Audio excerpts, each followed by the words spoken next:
Students, बाल मंदिर के इस यूट्यूब चैनल पर आपका हार्दिक स्वागत है। आज हम लेने जा रहे हैं इस पार्ट का लास्ट पॉइंट जिसका नाम है उत्प्रेरक। देखिए, हम कोई भी रासायनिक अभिक्रिया जब करते हैं तो कहते हैं ना कि रासायनिक अभिक्रिया को पूर्ण कराने के लिए उसमें कुछ ऐसा पदार्थ मिलाया जाए जो अभिक्रिया के वेग को क्या करे, बढ़ाए या फिर अभिक्रिया के वेग को कम करे।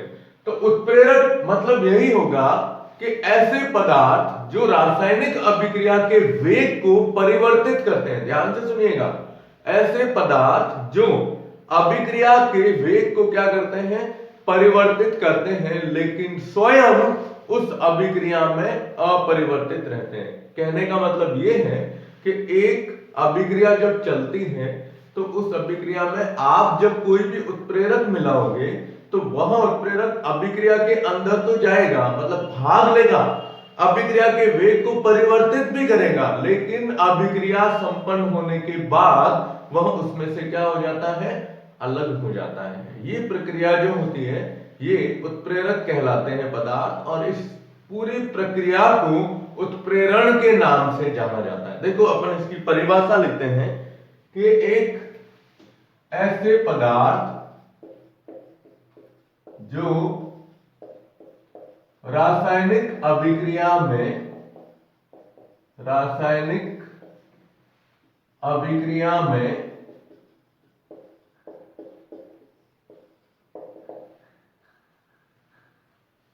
यार ये लिख दो, रासायनिक अभिक्रिया के वेग को परिवर्तित करते हैं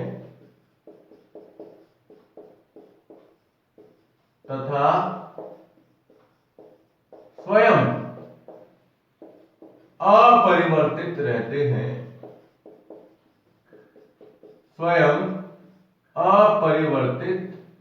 हैं, क्या कहलाते हैं, उत्प्रेरक कहलाते हैं। क्या कहलाते हैं, उत्प्रेरक कहलाते हैं। और यह प्रक्रिया उत्प्रेरण कहलाती है। क्या कहलाती है, उत्प्रेरण कहलाती है। अब यहां एक नॉर्मल चीज है, ठीक है, और इसको अगर उस हिसाब से परिभाषित करना चाहो जो मैंने अभी आपको बताया कि ऐसे पदार्थ जो रासायनिक अभिक्रिया में भाग लेकर उसके वेग को परिवर्तित करते हैं, लेकिन अभिक्रिया संपन्न होने के बाद उसमें से क्या हो जाते हैं, अलग हो जाते हैं, उसे ही अपन क्या कहते हैं, उत्प्रेरक कहते हैं। तो ये भी बता सकते हो या ये भी कह सकते हो कि ऐसे पदार्थ जो अभिक्रिया में भाग लेकर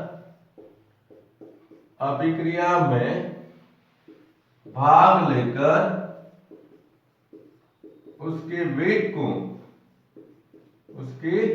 वेग को बदलते हैं तथा स्वयं अभिक्रिया के बाद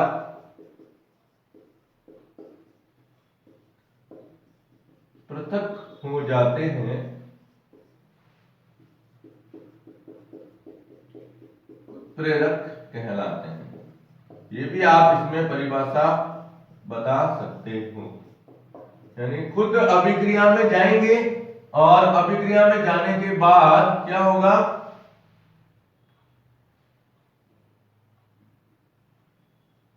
खुद अभिक्रिया में जाएंगे और अभिक्रिया में जाकर अभिक्रिया के वेग को प्रभावित करेंगे, कम कर सकते हैं या बढ़ा सकते हैं, लेकिन उसके बाद वो उत्पाद जैसे बनेगा, उत्पाद बनते ही अभिक्रिया से क्या हो जाते हैं, अलग हो जाते हैं। तो इस प्रकार के पदार्थ क्या कहलाते हैं, उत्प्रेरक कहलाते हैं। अब हमारे इस टॉपिक के अंदर उत्प्रेरक के कई प्रकार दिए हैं। चलिए पहला प्रकार हम लेते हैं।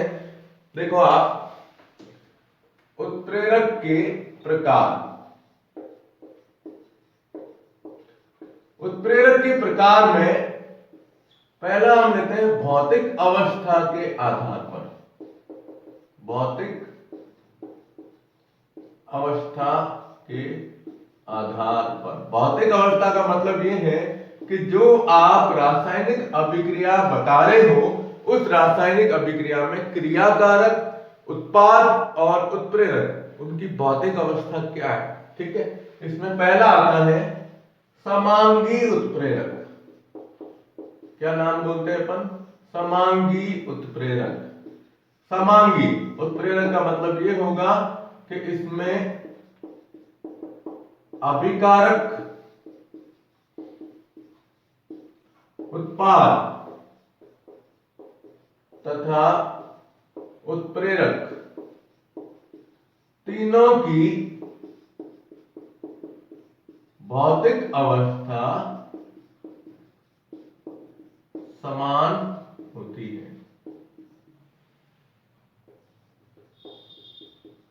यानी हम इसमें ये कहते हैं कि इसके अंदर क्या होगा कि जो आप रासायनिक अभिक्रिया ले रहे हो, उस रासायनिक अभिक्रिया के अंदर क्रियाकारक या अभिकारक बनने वाला उत्पाद और उसमें जो उत्प्रेरक हम ले रहे हैं, उन तीनों की भौतिक अवस्था क्या होगी? एक जैसी होगी। या तो तीनों द्रव में होंगे, या तीनों ठोस में हो सकते हैं, या तीनों गैस अवस्था में भी हो सकते हैं। देखिए इसके एग्जाम्पल याद रखने हैं आपको। तो इसका पहला एग्जाम्पल है, ध्यान दीजिएगा, कि जैसे सल्फर डाइऑक्साइड गैस SO2, इसकी क्रिया जब हम ऑक्सीजन से करवाते हैं तो ये सल्फर ट्राइऑक्साइड गैस में परिवर्तित होती है। देखो सल्फर डाइऑक्साइड गैस है। इस सल्फर डाइऑक्साइड की क्रिया ऑक्सीजन से करवाते हैं तो सल्फर ट्राइऑक्साइड गैस बनती है। इसका मतलब सल्फर डाइऑक्साइड गैस अवस्था में है, ऑक्सीजन भी गैस अवस्था में है, और बनने वाला उत्पाद भी क्या है? गैस अवस्था के अंदर है। लेकिन अब इसके अंदर जो उत्प्रेरक आप लोगे, देखिएगा क्या लेंगे? जो उत्प्रेरक लेंगे वह उत्प्रेरक भी इसके अंदर गैस अवस्था में ही होना चाहिए, तभी वह क्या कहलाएगा? समांगी उत्प्रेरक। तो इसके अंदर आता है NO, नाइट्रोजन मोनोऑक्साइड। ये भी क्या है? एक गैस अवस्था में पाई जाती है। ठीक है, अब आपको इस समीकरण को संतुलित करना है तो अपन क्या करते हैं? देखो पहले सल्फर एक, अब ऑक्सीजन को संतुलित करना है। ऑक्सीजन इधर आ रहे 4, उधर आ रहे 3, तो इधर हम क्या करेंगे? 2 लिखेंगे। 2 लिखते ही सल्फर 2 हो जाएंगे, लेकिन यहाँ ऑक्सीजन देखो 2 और 4 कितने हो गए? 6। तो यहाँ सामने की तरफ क्या लिखा जाएगा? 2। ये समीकरण अपना इसमें संतुलित हो गया। ठीक है, तो क्या होगा? समीकरण संतुलित करना जरूरी है। दूसरा इसके अंदर एग्जाम्पल है, वो थोड़ा सा ध्यान रखिएगा। ये दिया गया है मेथिल एसीटेट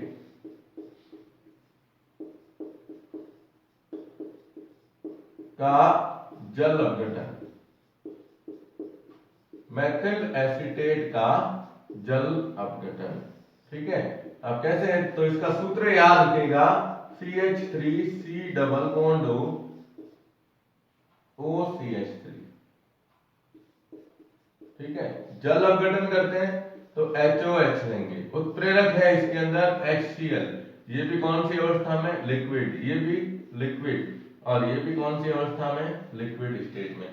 जब आप मेथिल एसीटेट का जल अपघटन करोगे तो इसमें एक बनता है मेथेनॉल। देखो कैसे तोड़ेंगे आप?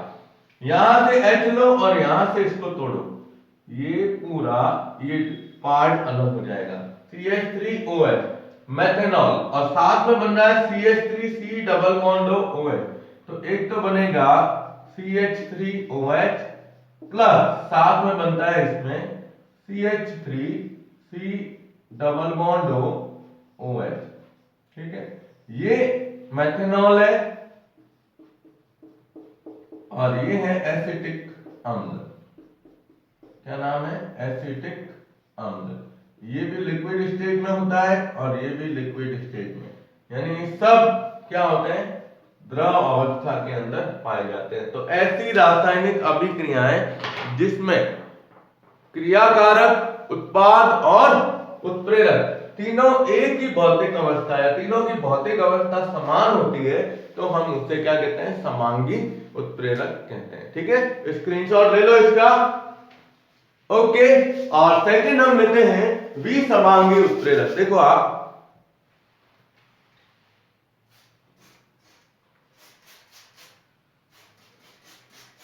अब विसमांगी का मतलब क्या होगा?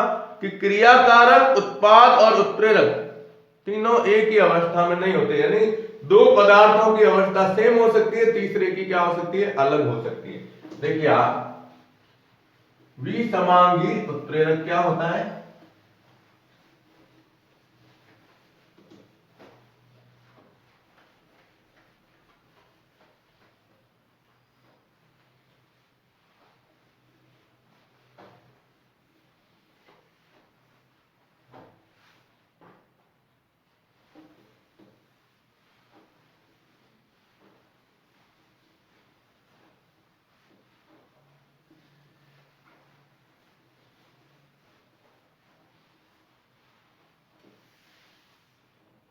देखिए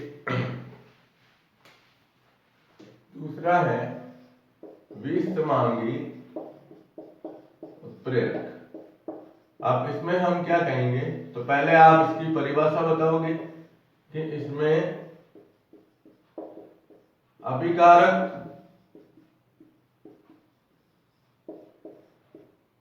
और उत्पाद तथा उत्प्रेरक तीनों की भौतिक अवस्था समान नहीं होती है।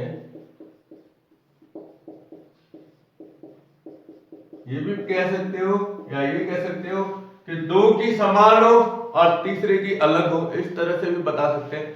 जैसे हम उदाहरण लेते हैं इसका, ध्यान दीजिएगा, इसके एग्जाम्पल में पहला आता है जैसे N2 प्लस H2 और ये बनता है NH3, ठीक है। अब नाइट्रोजन और हाइड्रोजन की क्रिया से अमोनिया बन रही है। अब देखो ये तीनों, पहले इस समीकरण को संतुलित कर देते हैं। यहाँ नाइट्रोजन 2 है, इधर 1, तो इधर 2 लिख देंगे। अब हाइड्रोजन कितने आ जाएंगे, 3H2। नाइट्रोजन गैस अवस्था में, हाइड्रोजन गैस अवस्था में, अमोनिया भी गैस अवस्था में, ठीक है। लेकिन इसमें जो उत्प्रेरक लिया जाता है, उस उत्प्रेरक की भौतिक अवस्था अलग होती है, वो होता है आयरन। कौन सा है, Fe। और ये हम यहां लिख देते हैं Fe। ये कौन सी अवस्था में पाया जाता है, ठोस अवस्था में पाया जाता है, ठीक है। तो ये थोड़ा सा ध्यान रखिएगा कि इनमें जरूरी नहीं है कि तीनों अलग अलग अवस्था में हो, यानी क्रियाकारक, उत्पाद और ये उत्प्रेरक तीनों की अलग अवस्था का मतलब नहीं है। कोई भी एक अगर अलग अवस्था में आ जाता है तो भी वो क्या कहलाता है, विसमांगी उत्प्रेरण कहलाता है, ठीक है। और एक इसका उदाहरण दिया है कि वनस्पति तेल। देखिए आप, सेकंड एग्जांपल है वनस्पति तेल से वनस्पति घी बनाना, ठीक है। अब वनस्पति तेल यहां लिखते हैं, वनस्पति तेल ये क्या होता है, असंतृप्त हाइड्रोकार्बन होते हैं। असंतृप्त का मतलब ये होता है कि इसमें द्विबंध या त्रिबंध पाया जाता है, ठीक है। इसकी क्रिया हाइड्रोजन से करवाते हैं तो ये बनता है वनस्पति घी।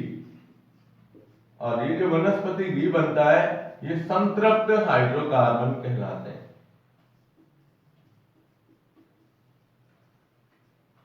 ठीक है। अब इसमें देखो आप, वनस्पति तेल है, तो तेल की अवस्था क्या हुई, लिक्विड, ये लिक्विड स्टेट। हाइड्रोजन कौन सी अवस्था में, गैस। और घी कौन सी अवस्था में बनता है, सॉलिड में भी बन सकता है, मतलब थोड़ा अर्ध ठोस अवस्था इसकी पाई जाती है।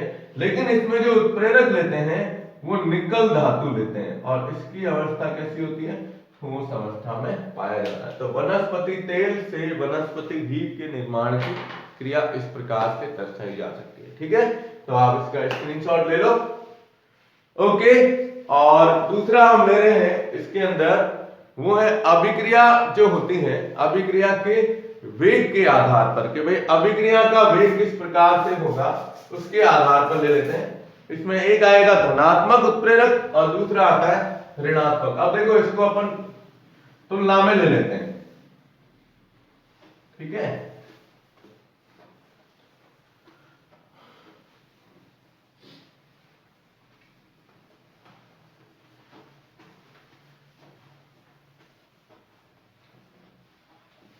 देखिए दूसरा है वेग के आधार पर, वेग के आधार पर, ठीक है।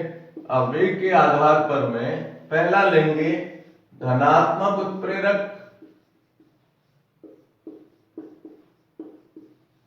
और दूसरा लेंगे ऋणात्मक उत्प्रेरक। अब देखो धनात्मक, धनात्मक का मतलब होता है जो अभिक्रिया के वेग को बढ़ाता है, इसमें हम यही लिखेंगे, ये बीच में कर देते हैं पॉइंट। देखिए ऐसे उत्प्रेरक जो अभिक्रिया के वेग को बढ़ाते हैं,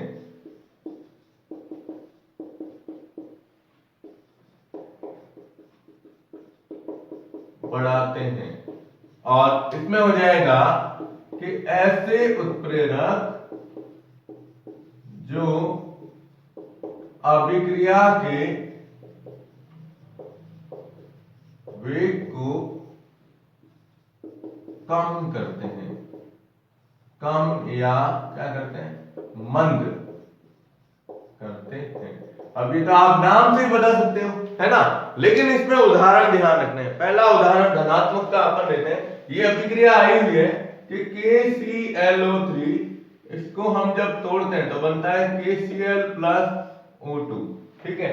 अब इसको संतुलित करेंगे तो इधर 2 लिख दो, इधर 2 लिख दो। अब ऑक्सीजन देखो कितने हुए, 3 2 6, इधर आ गए 6।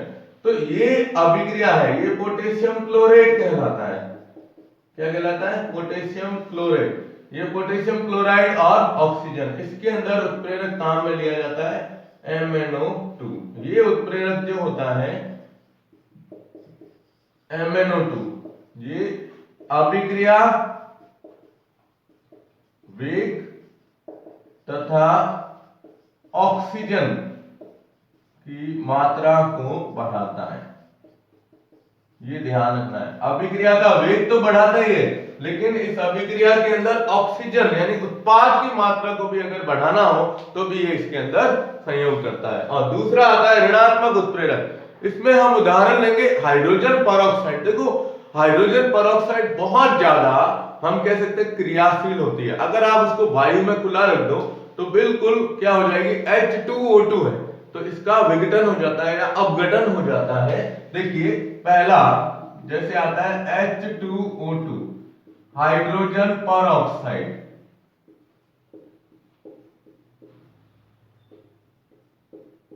का अपघटन, ये क्रिया है इसमें, ठीक है। देखो क्या होता है H2O2, इसका अपघटन होगा तो ये बनती है H2O और O2 के अंदर, जल और किसमें परिवर्तित होती है, ऑक्सीजन में। अब आपको इसका समीकरण संतुलित करना है तो हाइड्रोजन के आगे H2O2 के आगे 2 लिख दो, तो हाइड्रोजन 4 ऑक्सीजन 4, तो इधर लिख देंगे 2H2। लेकिन इसके अपघटन को मंद करने के लिए या कम करने के लिए ध्यान दीजिएगा इसमें मिलाया जाता है ग्लिसरॉल। क्या मिलाते हैं, ग्लिसरॉल। ग्लिसरॉल इसके अंदर अभिक्रिया के मतलब हम कह सकते हैं वेग को मंद करता है, यानी अपघटन को मंद करता है। मंद यानी धीमी गति प्रदान करता है, कौन, ग्लिसरॉल, ठीक है। तो एक अभिक्रिया तो ये याद रखिएगा। एक अभिक्रिया आएगी जो क्लोरोफॉर्म होता है, बोलते हैं कि क्लोरोफॉर्म जो बहुत ही हम कह सकते हैं विषैला पदार्थ है, उस क्लोरोफॉर्म को अगर वायु में खुला रखा जाए तो ये फास्जीन गैस बनाता है, विषैली गैस बनाता है, फास्जीन, ठीक है। देखिए दूसरा है जैसे CHCl3 प्लस O2, ये जब क्रिया करता है तो COCl2 बनाता है। क्या बनाता है, फास्जीन गैस का निर्माण करता है, और फास्जीन गैस के साथ साथ ये इसमें क्या करेगा, जल भी बनाएगा। अब फास्जीन गैस जब बनती है तो इसके विषैले प्रभाव को कम करने के लिए इसमें क्या मिलाया जाता है, एथेनॉल मिलाया जाता है। देखो ये है क्लोरोफॉर्म, अभी अभिक्रिया को पूरा करते हैं, और ये है फास्जीन गैस। कौन सी, फास्जीन गैस जो होती है इसका उपयोग इसमें किया जाएगा, ठीक है ना। तो यहां ये ध्यान रखना है कि ये साथ में जो सह उत्पाद बनेगा वो सॉरी HCl बनता है। अब आपको इस समीकरण को संतुलित करना है, ठीक है। समीकरण संतुलित कैसे होगी, तो यहां अगर अपन 2 लिखते हैं, देखिएगा ये 2 लिखे तो 3 दूनी 6 हो जाएंगे। तो यहां आप इसके आगे क्या लिख दो, ये 2। अगर यहां 2 लिखेंगे तो वहां गड़बड़ी हो जाएगी, इसलिए इधर क्या लिखे जाते हैं 2HCl। 3 दूनी 6, ठीक है। 6 के हिसाब से हाइड्रोजन 2 हो गई। अब ऑक्सीजन भी 2 है तो इसके आगे भी क्या लिखा जाएगा, 2 लिखा जाएगा, है ना। तो आप इस समीकरण को खुद संतुलित कर सकते हो, ना। चलिए इसके आगे 2 लिख दो और इसके आगे भी 2 हो जाएंगे। देखो क्लोरीन कितने हुए, क्लोरीन हो गए 2 दूनी 4 और 2 6, इधर हो गई chlorine 6, hydrogen 2 hydrogen 2, oxygen 2 oxygen 2 और कार्बन 2। तो इसमें इसका अपघटन या ये कह सकते हैं विषैले प्रभाव को कम करने के लिए इसमें क्या मिलाया जाता है, एथेनॉल। किसके विषैले प्रभाव को, फास्जीन के विषैले प्रभाव को कम करने के लिए इसके अंदर एथेनॉल मिलाया जाता है। तो आज हमने ये पहले 2 भाग लिए हैं, जिसके अंदर पहला भौतिक अवस्था के आधार पर और दूसरा कौन सा है, क्रिया के आधार पर। नेक्स्ट वीडियो में हम उत्प्रेरक के कुछ और प्रकार लेंगे और इस लेसन को कंप्लीट करेंगे, ठीक है। तो आप इसका स्क्रीनशॉट ले लो। ओके, धन्यवाद।